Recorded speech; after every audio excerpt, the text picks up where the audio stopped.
Hola, veníamos hablando con Juan Rafael Sierra de Software, hablábamos de programación. Este episodio está dedicado al desarrollo de software para continuar ese capítulo. Iniciemos.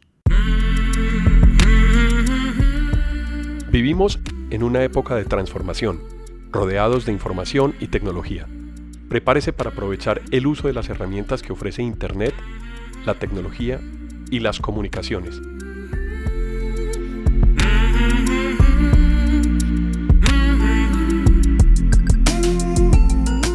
Conózcalas y aprenda cómo usarlas mejor. Bienvenidos.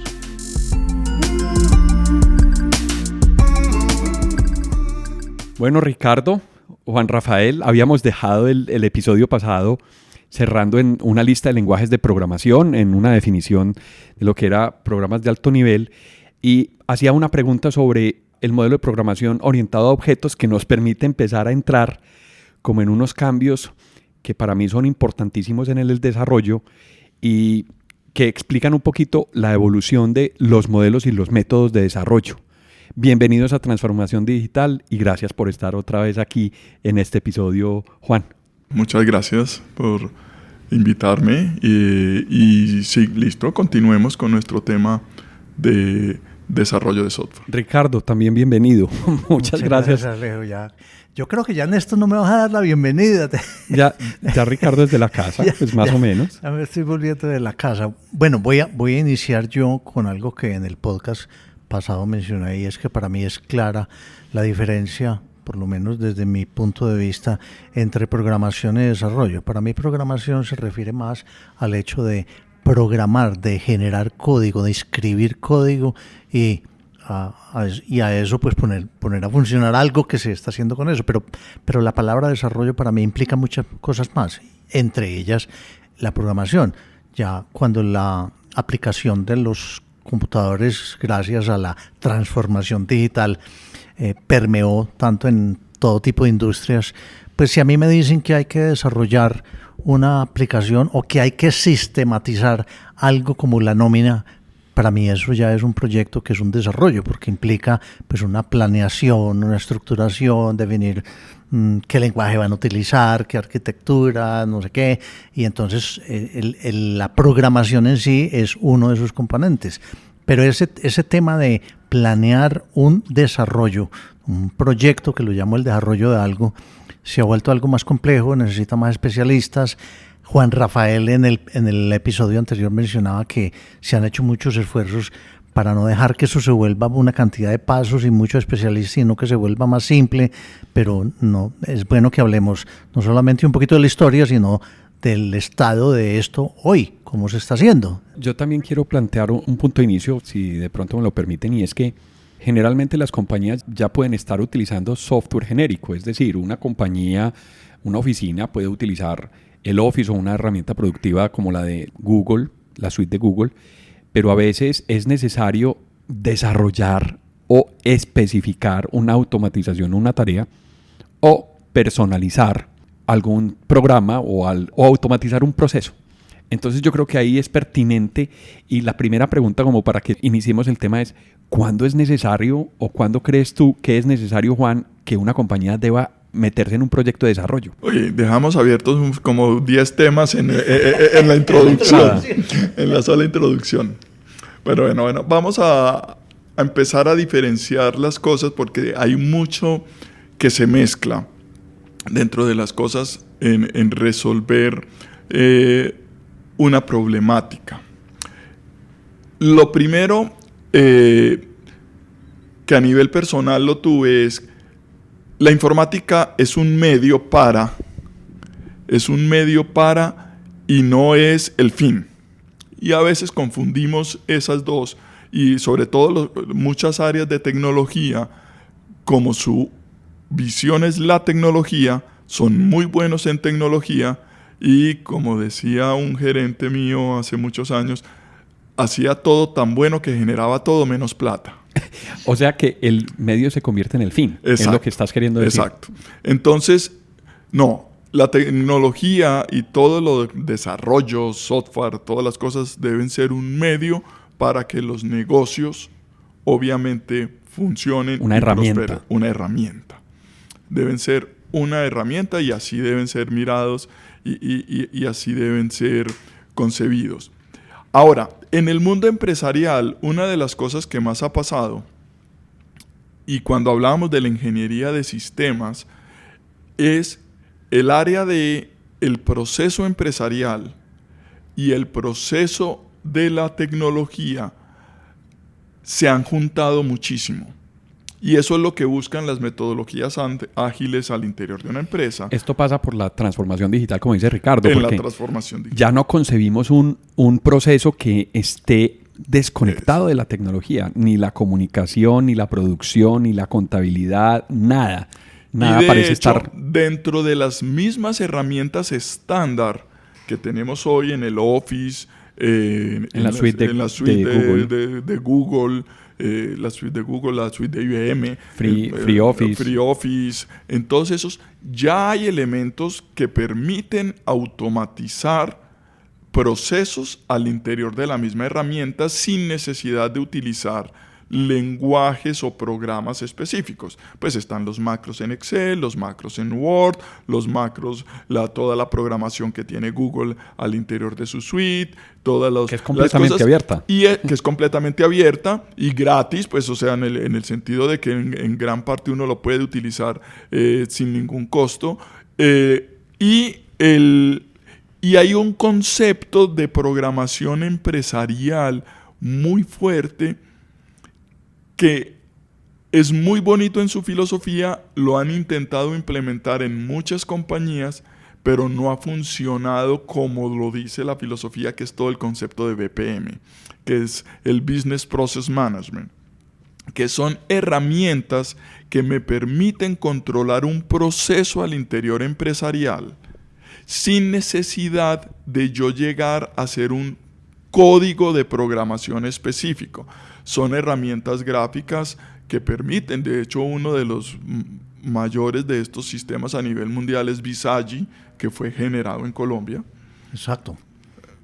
Lo conozco bastante esa herramienta y es increíble cómo se vende en todo el mundo. En todo el mundo. Visagi, que nació de la compañía Vision Software en Bogotá, ya hay una compañía aparte, pero de los mismos dueños, y en un principio se vendía muchísimo más por fuera de Colombia que dentro de Colombia, y en este momento se sigue vendiendo en todo el mundo.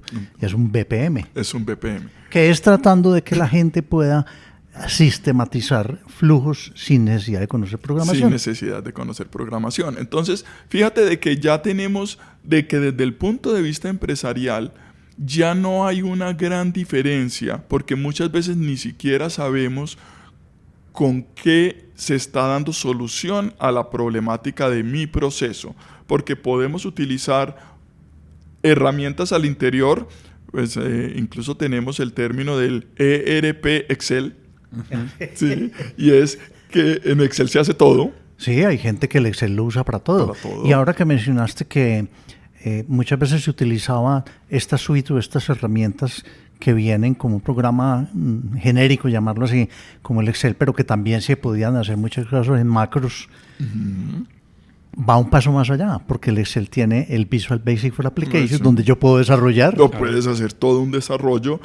Y ahora, digamos, tanto en el mundo de Amazon, como en el mundo de Google, como en el mundo de Microsoft con Azure, ya hay herramientas de flujos de datos que puede usted interactuar entre el correo, con la agenda, con la parte de la hoja de cálculo, con informes en PDF, con formas hechas, todas. Gráficas.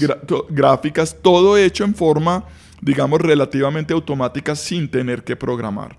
Entonces, ahora el reto de un ingeniero, digamos, de un área de tecnología, de un ingeniero de sistemas, no es necesariamente irse a programar todo, o ir a contratar que le desarrollen cosas, sino ver con las herramientas y con las cosas que hay en el mercado, cuál es la que más le puede. Una herramienta como Visagi para el BPM puede ser una solución perfecta para la empresa en una gran cantidad de procesos empresariales que de otra manera serían muy difíciles de interaccionar, porque estas herramientas te permiten tomar distintos sistemas y coordinar los flujos que existan entre ellos.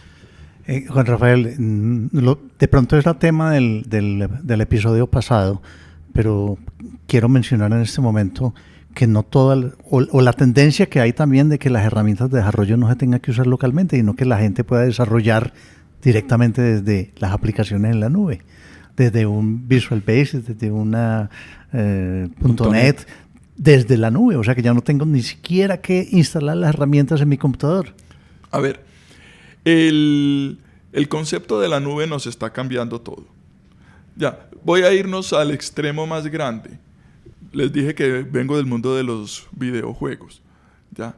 Todos, digamos, conocimos las consolas, las de Nintendo, Atari, Xbox, PlayStation y todas las cosas. Bueno, la tendencia, tanto Sony como Microsoft como Nintendo están trabajando en una estrategia donde usted ya no tenga que tener la consola. Ya usted puede jugar el juego que quiera y la consola está en la nube.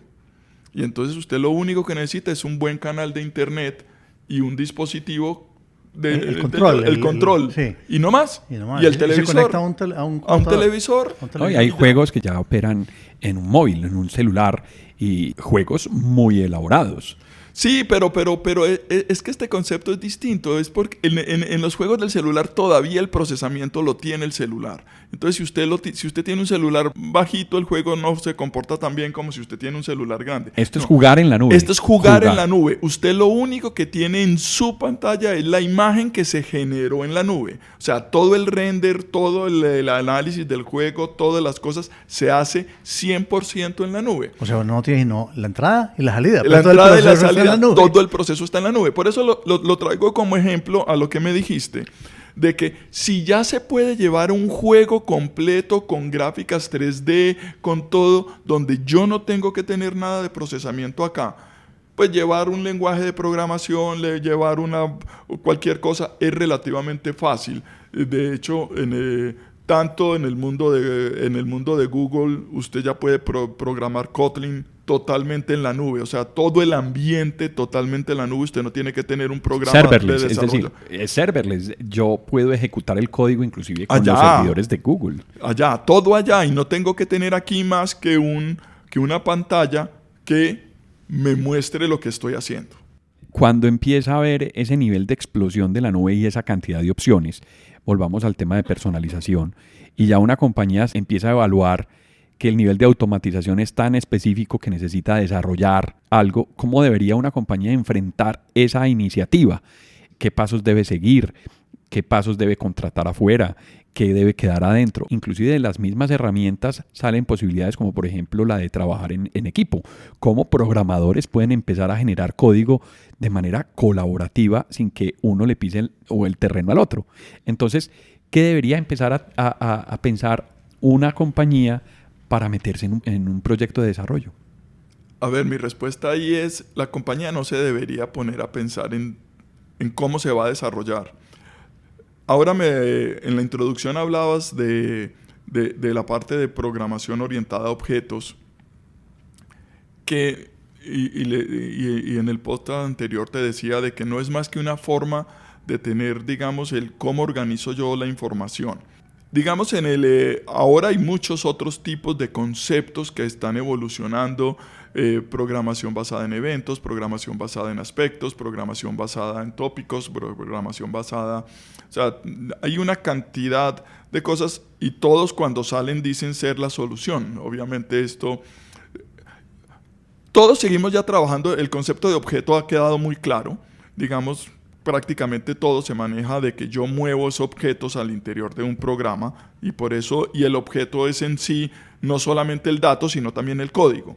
Digamos que ese es el concepto del objeto. Son los datos que necesito y las particularidades o características que hacen que yo pueda trabajar con eso. Eso lo hace muy modular, porque yo puedo, digamos que modular la programación ya no es una programación monolítica, sino Exacto. que empieza a desagregarse en módulos para yo poder inclusive escribir código orientando hacia dónde va a ser la salida o de dónde voy a tomar los datos.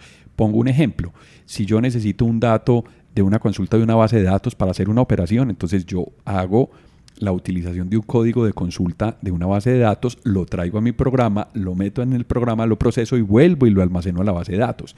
Eso ha permitido la modularidad tanto de la ejecución del programa y ha permitido también facilitar la depuración del programa, el mejoramiento continuo que se tiene que hacer al desarrollo. Sí. Digamos que inicialmente la programación se orientó, como decías tú, a programas monolíticos donde al principio teníamos muchos problemas de datos. O sea, cuando yo le cuento a los ingenieros nuevos que entran a la empresa que mi primer computador tuvo 4K de memoria, ya no alcanzan a entender. ¿4K? O sea, es que yo creo... Esas no son las cámaras. No, es que las cámaras ya tienen mucho más. También. Total. Pues No. Es que 4K ya no lo tiene nada. Es que el término 4K ya no... Ya no lo fabrican. Ya no lo... No. Eso no existe. Sí. Eso no. O sea, eso no cabe. O sea, el término mínimo que manejan ahora es mega. Claro. El término K... No, pues el término K es para un archivo chiquito, pero no, de resto no. Pero que todo el procesador y toda la memoria tenía 4K y que uno tenía que programar algo que cupiera en 4K. Es que la proporción es absurda. O sea, el procesador que se usó para hacer el control del proyecto Apolo no tenía más de 64K de memoria RAM. 64K. Eso fue un 68.000. No, es que un celular de hoy tiene mucho más de capacidad de cómputo y de memoria y de proceso que lo que tenían los computadores de la NASA en ese momento. Total, un amigo compró la semana pasada un celular, lo compró con 128 gigas de RAM y le puso una adición de 64 gigas de RAM por si se quedaba sin espacio. Sí, por eso no, ahora las cosas. Cuando yo dictaba clases en Bolivariana, dije una de esas frases que son absurdas en el tiempo. Y es que dije que el concepto de que existían los K, los megas, los gigas, y que había un término que eso no lo íbamos a usar, que era tera. Uh-huh. Era absurda en ese momento. En ese momento, o sea, un disco de 1 tera era absurdo. Claro, y ahora es bien estándar. Claro, es que estamos hablando de capacidades. Hablábamos también en almacenamientos. Los discos duros de los primeros computadores eran de 10 megas. De 10 megas. Eso. El primer disco que tuvo un PC de IBM, que era el IBM XT, era de 10 megas. De 10 megas. Y eran unas panelas grandes. Hubo de 5 megas. En el colombiano compramos un disco duro que se empacaba al vacío para un mainframe de un digital que tenían allá. Valía $50,000 el disco. Y era un disco de 5 megas. Ah, pero no para un PC. No, para un... Sí, porque en los PC sí me acuerdo. Eso fue 86, 87. O sea, no es muy lejos tampoco. No es muy lejos. Para retomar, porque nos encanta irnos por las ramas. Sí. Es que hay tanto de qué hablar. Volviendo. Yo le iba a preguntar algo a Juan Rafael. Una empresa cuando necesita sistematizar un proceso, ¿por dónde debe empezar? Porque yo pienso que muchas veces dice, no es que hay que programar, es que hay que hacer un desarrollo para esto.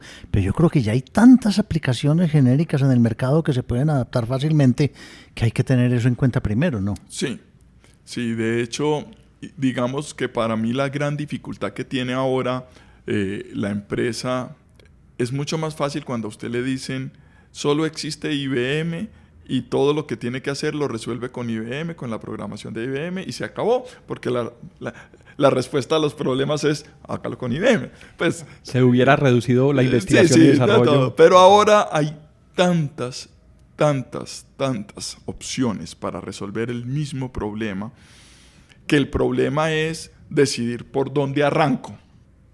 ¿Con quién se casa uno? Y yo creo que ahí es donde muchas empresas pueden fallar por tratar de tomar una determinación sin tener suficiente conocimiento y que yo pienso que antes deberían era contratar una asesoría que no les haga tomar una decisión equivocada. Y yo les digo que les pasa como al burro que le ponen 2 bultos de heno exactamente del mismo tamaño, con las mismas características, y como él no es capaz de tomar una decisión, se muere de hambre. Así es, más o menos.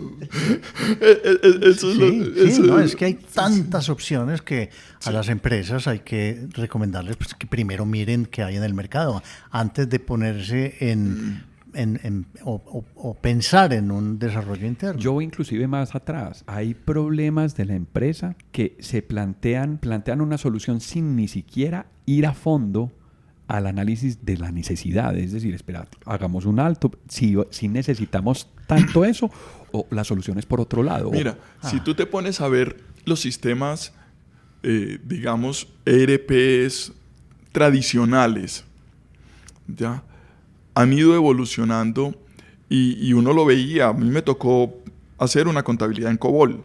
Lo más complicado de toda esa programación no era programar la contabilidad. La contabilidad es relativamente muy fácil de programar, es un programa muy pequeño.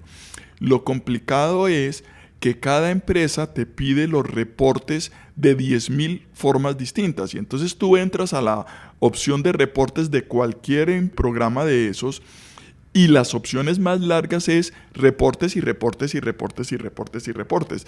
Y normalmente lo viví como persona de programación al interior de una empresa. Es que necesito este reporte. Y uno se gastaba un día, un mes en generar el reporte. Lo tenían y cuando lo veían, sí, y no lo volvían a regenerar mundo. O es que lo que yo estaba pensando era o agregámele esto o quitámele esto. Y me trae a otra pregunta. Sí, pero Ricardo, eso es precisamente porque uno no sabe formular lo que necesita. Ya iba a eso. Preciso. Ya iba a eso, que las empresas que deciden meterse en un desarrollo muchas veces no tienen el entrenamiento y la capacidad para decirle a quien va a buscar un software si existe o a programarlo qué es lo que necesita. La definición es uno de los temas donde más se falla y fracasan los desarrollos. A ver, y es precisamente donde las metodologías antiguas, que digamos que no son ágiles, que son las ahora, que ya vamos a hablar más en detalle de la metodología ágil,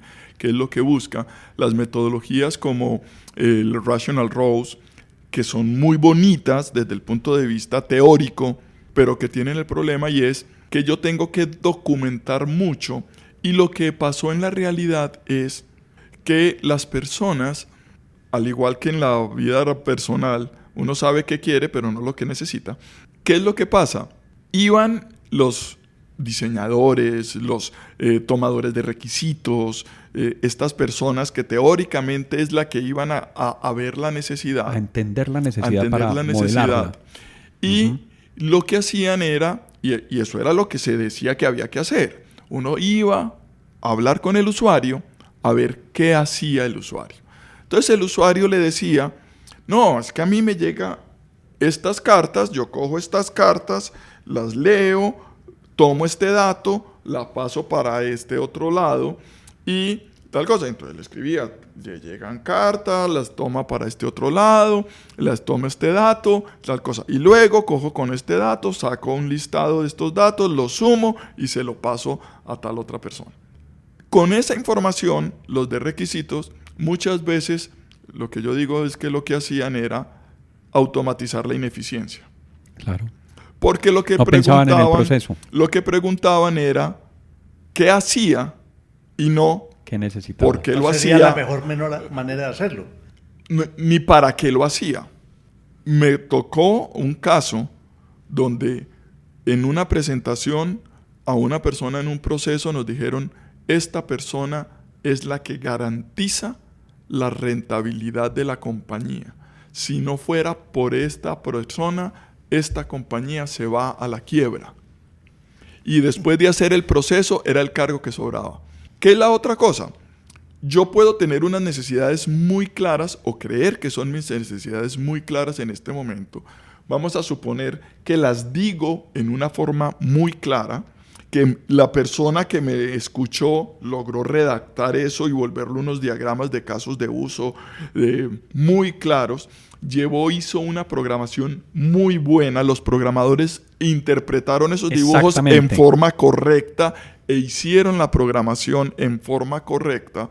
Y se entregó el programa sin que hubiera ningún teléfono roto. O sea, todo el mundo interpretó lo que era. Muchas veces lo que pasaba ahí cuando ya llega el programa, pero, y ya que me estás mostrando esto, no me puedes sumar esto más esto. ¿Pero por qué no me lo dijo? porque es que yo no sabía que se podía sumar esto más esto, sí, claro. Pero esto más esto, si me lo suma, es fabuloso, y entonces hay que volver a tener, es cuando los de sistemas dicen, no, entonces tenemos que hacer otro proyecto. Cambio el alcance. Cambio el alcance, y si eso es claro. con un proveedor externo, entonces es, no me estás entregando lo que necesito, pero es que si fue lo que usted me dijo, y entonces empiezan las peleas por plata, se claro, empiezan las es que usted me peleas está por cobrando las mucho. cosas. Pues de mi concepto de desarrollo, que no es solamente programar. Yo no simplemente automatizo un proceso, sino que debe haber gente con el conocimiento para hacer eso, pero además ver cómo se puede improvisar. Y mejoras, porque es que... Mejorar todo el proceso, porque si desde un principio hubieran pensado que una persona no alcanzaba a sumar esas dos cifras, pero que al sistematizarse sí se puede hacer, entonces van a sistematizar y a mejorar el proceso. Y eso muchas veces no se tiene en cuenta. Pasa lo que me decía un profesor en la universidad: problema resuelto no es problema, deja de ser problema. Entonces le cambia a uno el problema. Uh-huh. Entonces muchas veces no nos proyectamos, somos en un horizonte muy corto para poder llevar un proyecto de desarrollo un poco más allá para encontrar una solución que sea funcional a la compañía. Yo digo que de ahí surgen otras cosas como el manejo de grandes cantidades de información. Las empresas producen información y muchas veces la tienen ahí, pero como desde el principio no pensaron qué iba o qué podía hacer con eso. Se vuelve cold data. Exacto. No sirve de nada. Y entonces no se utiliza. Ahora estas grandes tendencias de manejar información que está ahí y sacarle provecho. Por supuesto. Los metadatos también, ¿cierto? Entonces ponías el proceso de las cartas, digitalizar una carta, pues qué proceso tiene una carta, pero si se puede escanear, si hay números, si se pueden interpretar, si eso se le puede meter metadatos. Es decir, se empieza a ver alrededor de la tecnología más tecnología y alrededor de la información más información, que es lo que estamos viviendo. Si uno mira, yo he tenido la fortuna de que no solo he manejado las áreas de tecnología, sino que también he manejado las áreas de calidad y de procesos al interior de las compañías. Ya, de hecho, me gusta y es algo que pido que normalmente lo tenga. ¿Por qué? Porque hay una cantidad de filosofía en el área de calidad, los que vienen con las ISO, los que vienen con todo esto, que son muy aplicables en los desarrollos. Y el primer concepto... Sí, porque ya hay método. Claro. Y el primer concepto que es donde entra esto de programación ágil y estas metodologías específicas que hay ahora, es el mejoramiento continuo. Ese mejoramiento continuo ya lo traen de por sí todas esas metodologías de procesos, y una de las cosas es que normalmente esas áreas están desligadas del área de tecnología, y entonces la tecnología resuelve los problemas como se los dice de una forma y los de procesos lo pintan. Y es por eso de que pasa de que cuando viene una auditoría de sistemas hay que sacar un montón de reportes y un montón de cosas que el sistema no hizo en su sistema, porque es que el sistema estaba resolviendo el negocio como lo veía el negocio, y procesos estaba resolviendo el sistema de procesos como lo resolvía la ISO. Cuando usted lo logra juntar los dos, resulta que usted resuelve todo al mismo tiempo. Sí, se vuelve un flujo mucho más natural. Y el cambio continuo es lo que me permite de que yo no me debo sentir mal cuando yo pido una información y cuando me la retroalimentan de que el software ya está hecho y yo vea que hay una mejora que le puedo hacer gracias a la nueva información que tengo. Yo no me siento mal en pedir este cambio. No fue que quedó incompleto, no fue que se me olvidó, que es que a veces es una pelea entre el gerente, entre el usuario final y los desarrolladores y los de tecnología, que porque es que está incompleto, que usted no me entendió, que no me entendió.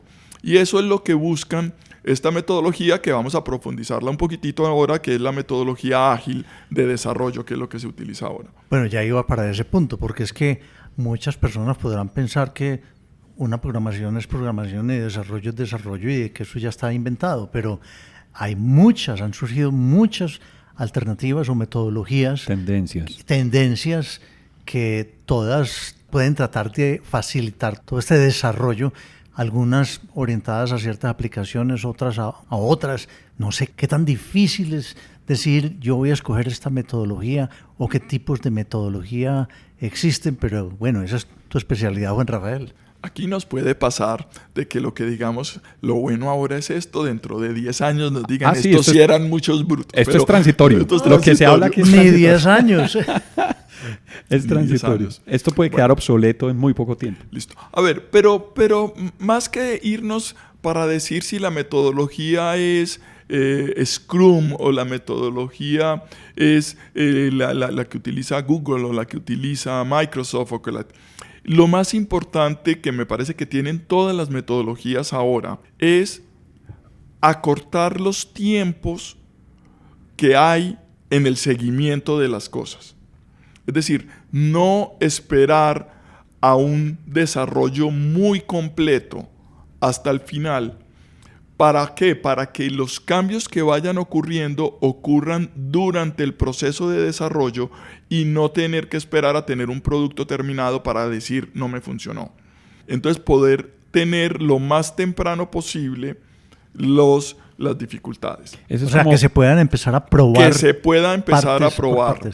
Digamos, eso a veces es, digamos, como toda metodología suena muy bonito. A veces la implementación no es tan fácil. Claro, porque la versión 1 cuando define que se acaba uno. Sí.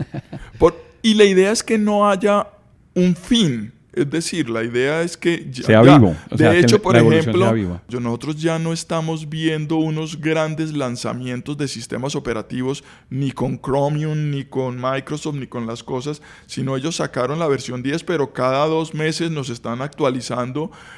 En vez de decir que nos lanzaron la versión 11 o la release 2.1, que antes era que Windows 11, casi que borrar todo y volver a poner. Lo mismo pasa con los sistemas, con Android.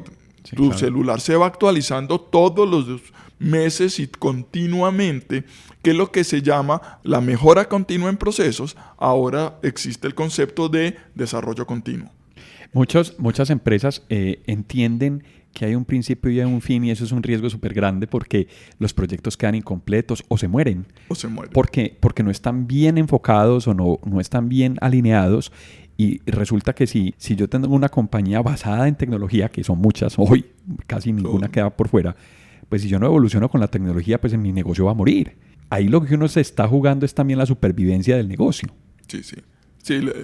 Saber que lo único fijo es el cambio. Total. Pero entonces todas estas metodologías lo que lo llevan a uno es pensar de que va a ser, digamos, una primera versión del software, pero que siempre va a haber un mejoras, upgrade. que siempre va a haber y para mejoras. Eso tiene que facilitar hacer las mejoras, hacerlo modular, en la documentación, que en eso fallaba mucho antes los desarrollos. Se retiraba el que hizo el desarrollo y nadie entendía lo que había hecho. Porque como, digamos, a pesar de que se programara internamente en objetos y no haber un sistema a nivel de empresa, que el conocimiento quedara en la empresa y no en las personas. Eso es lo que busca estas nuevas metodologías ágiles, que permiten que yo desde el origen de lo que se denomina, voy a hablar un poquito en términos de Scrum, que es una de estas metodologías, el Product Owner, que es ese Product Owner encargado del lado del cliente de estar todos los días viendo cómo va el desarrollo, porque él es el garante de que el negocio se esté haciendo como es. Ese es un gran cambio. Y no es TI, no es tecnología. No. Ni es desarrollo. La persona no tiene que saber de desarrollo nada, él no tiene que saber ni lenguaje de programación ni nada. Debe estar concientizado y preparado para la metodología. Tener un curso de Scrum y saber qué son las celebraciones diarias y cómo es que se funcionan. Y estar al tanto de la metodología, pero él no tiene que saber de tecnología. Lo único que tiene que saber es poder interpretar que lo que se está haciendo es lo correcto para el negocio que está cumpliendo. Y si detecta que algo, por más que se haya dicho, no es realmente ya en el desarrollo, poder hacer el cambio rápido.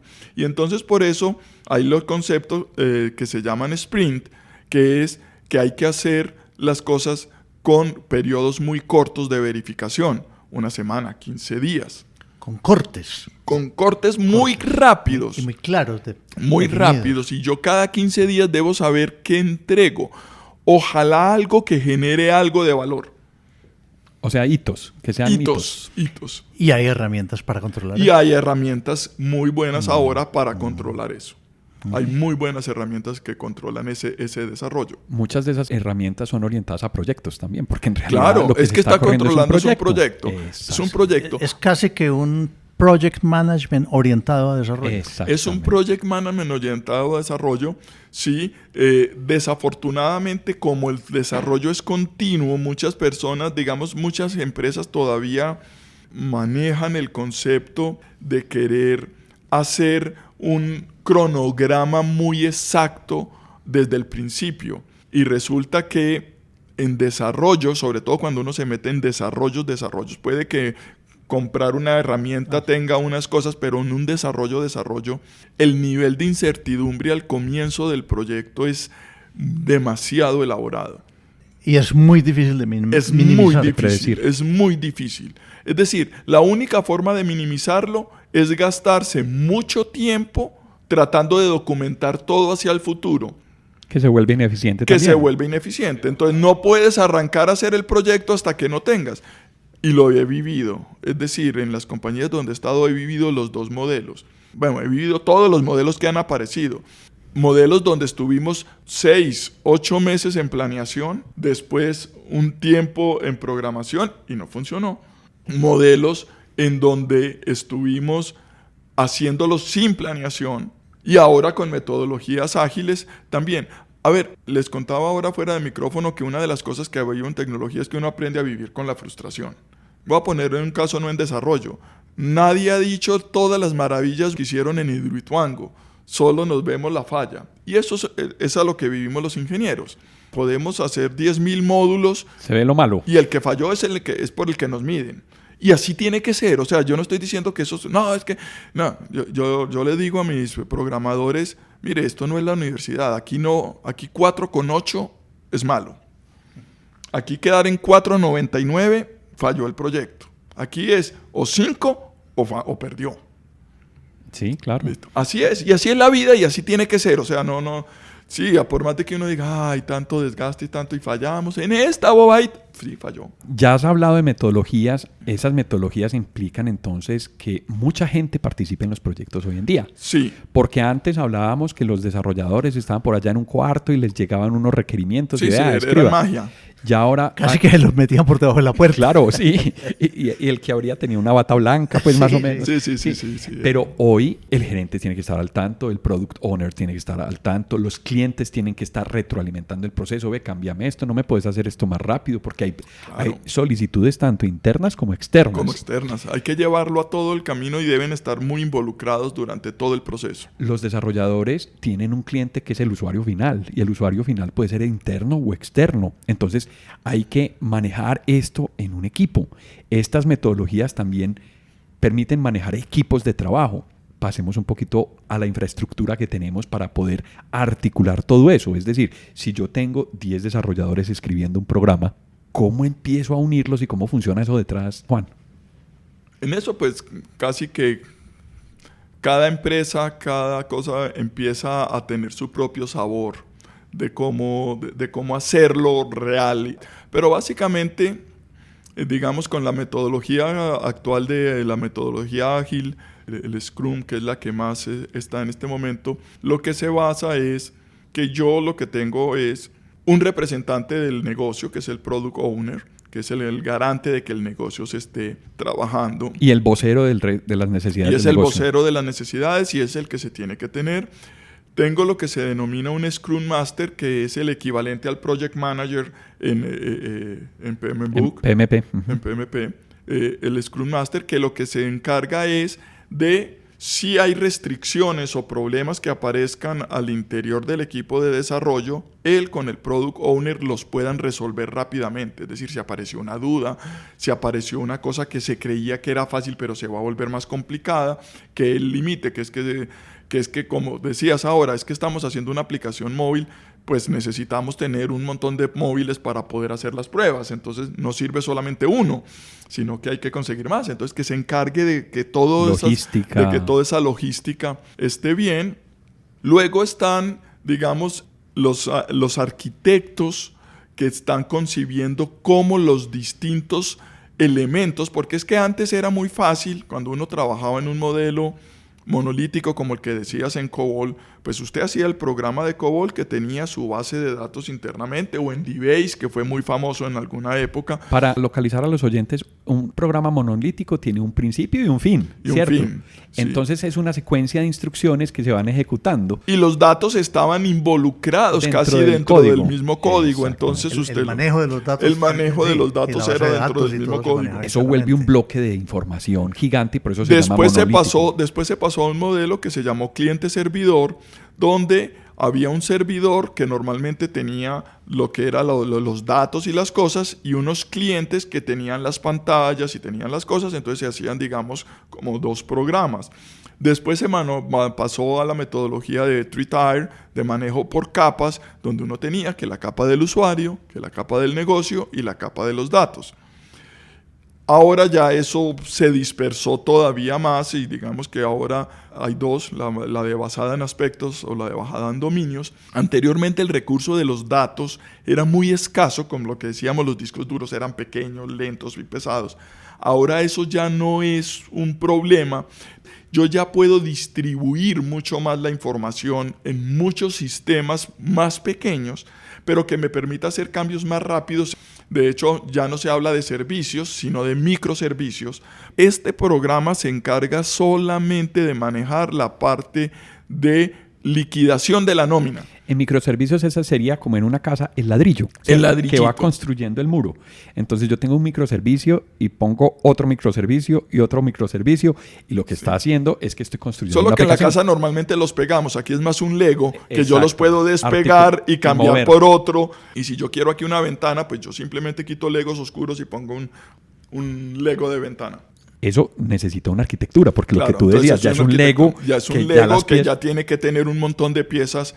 Entonces están los arquitectos que hacen eso, y luego con el negocio se determinan todo lo que son los modulitos que voy a hacer, todos los ladrillitos que voy a tener, que se denominan HUs, historias de usuario, donde yo determino las cosas, y los programadores se les entrega básicamente de una historia de usuario a cada programador. Cada programador debe hacer su propio set de pruebas en una cosa que se llama pruebas unitarias, que es lo que hace es probar la integridad del ladrillo. No prueba la integridad del sistema, sino la integridad del ladrillo.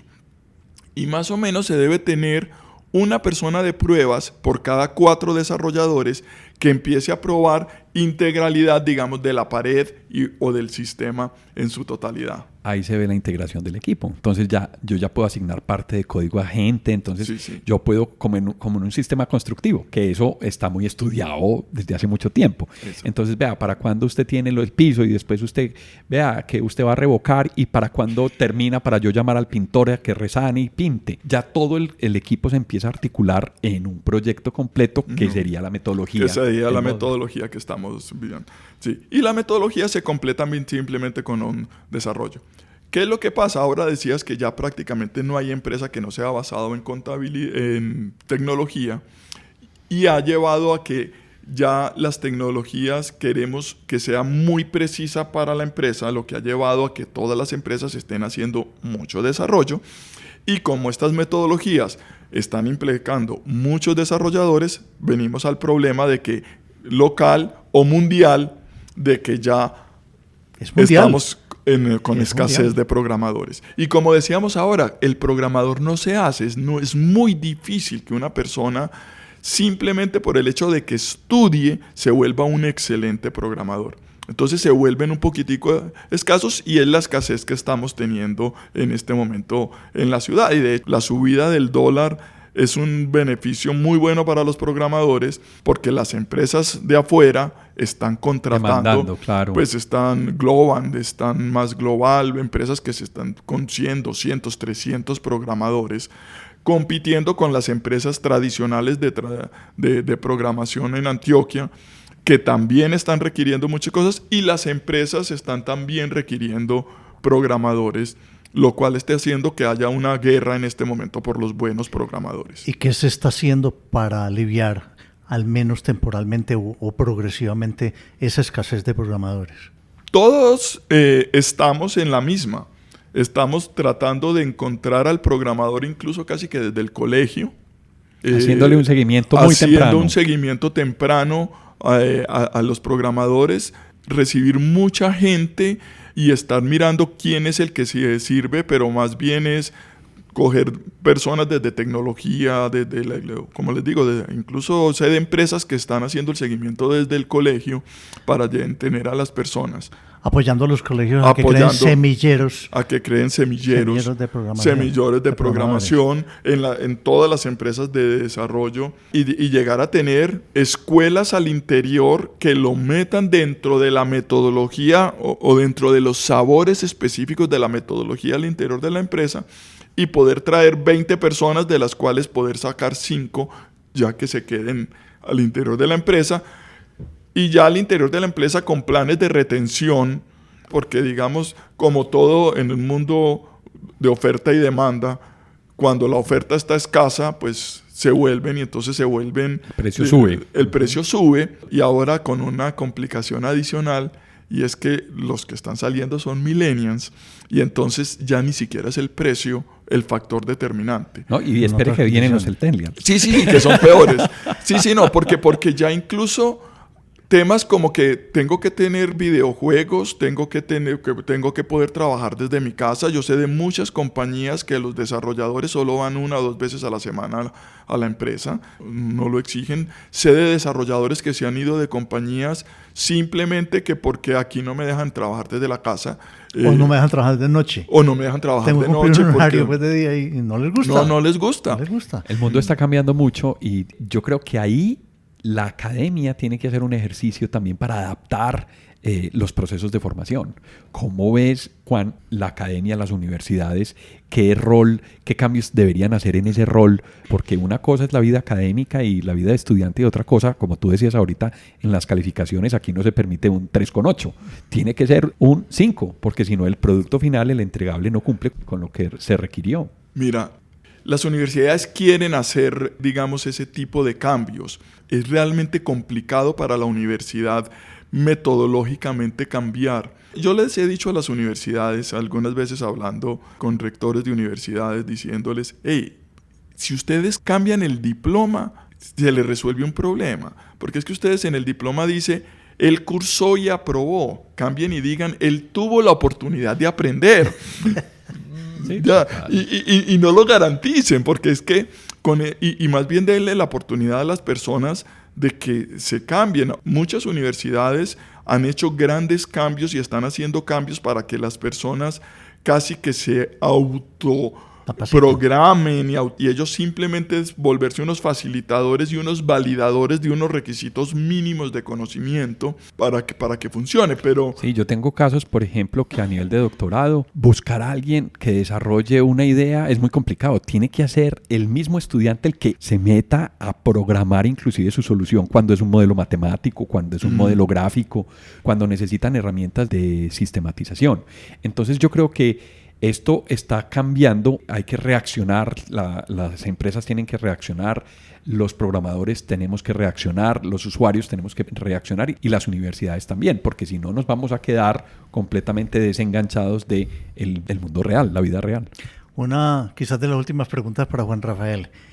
¿Por qué se está concentrando tanto el desarrollo en Medellín? Y han escogido tantas empresas del exterior a la ciudad de Medellín para montar sus filiales o promocionar y apoyar empresas dedicadas exclusivamente a desarrollo de aplicaciones para el exterior. ¿Qué tiene de especial? A ver, la solución, yo creo que hay 2 factores. Primero, los alcaldes de Medellín han hecho una muy buena tarea de internacionalización en mostrar a Medellín como una ciudad innovadora.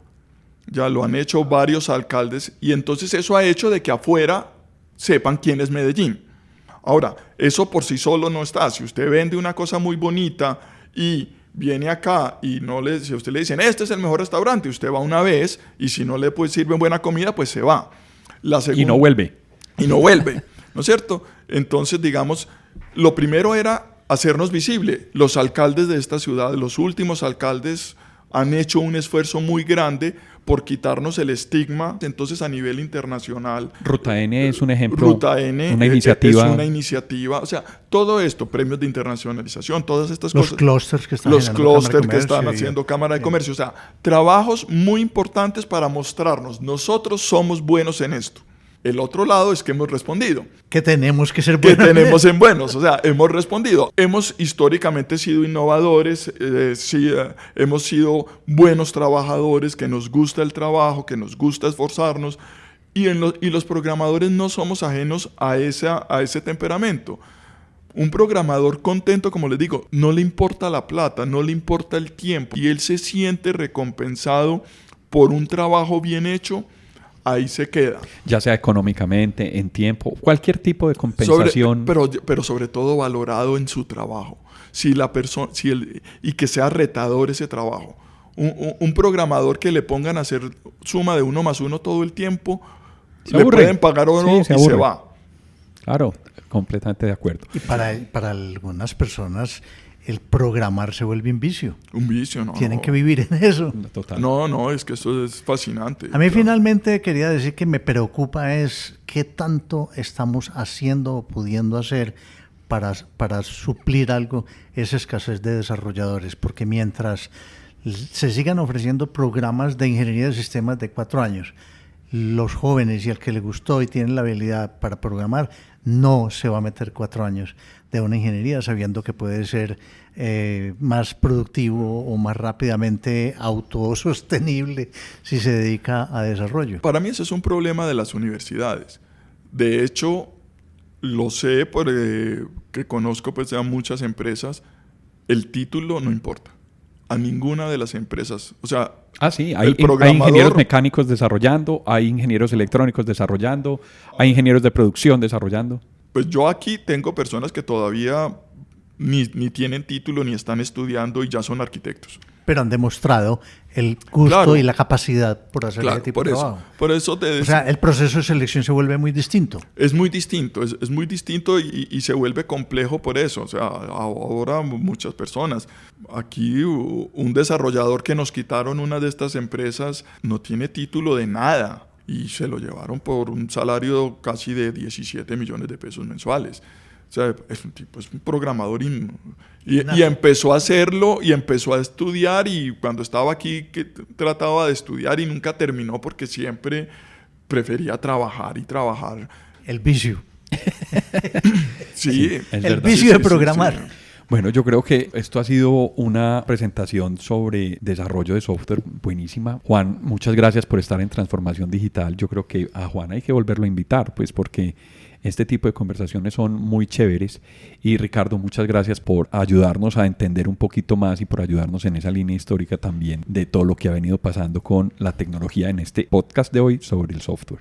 Con mucho gusto, Alejo, y yo también quiero darle gracias a Juan Rafael porque pienso que el tema ha sido muy ameno y ojalá tuviéramos más tiempo. Aquí nos quedamos hablando y más si nos hubiéramos dedicado más a hablar de historia. Pero sí. Bueno, yo creo que le hemos dado una buena mirada a todo este tema. Bueno, muchas gracias a ustedes que nos acompañaron en este episodio de Transformación Digital y hasta pronto. A quienes nos escuchan y nos acompañaron a lo largo de este episodio, muchas gracias por estar en Transformación Digital.